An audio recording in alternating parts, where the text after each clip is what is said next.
Welcome to Luca is a Billionaire, where the only thing I invest in is your answers. In this video, I will show how to make resin glide baits. Mix equal parts resin and hardener according to the label.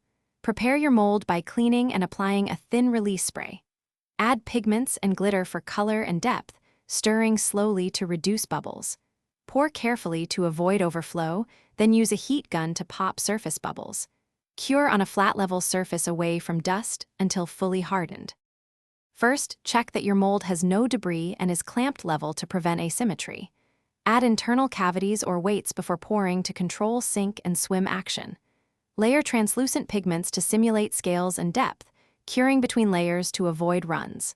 After full cure, sand and polish the bait to reduce drag and improve realism. Test balance in a water tank, adjusting weight placement for ideal glide. Attach screw eyes and split rings before final polish to ensure accurate alignment and strength. Use a thin layer of epoxy at each hardware point, then add a small resin fillet to distribute stress. Select hook sizes that match bait weight and fish species to preserve glide motion. Always test hardware by pulling with moderate force to confirm durability, and reapply reinforcement if any movement is detected. Thanks for watching and please subscribe. It's the best investment you'll ever make.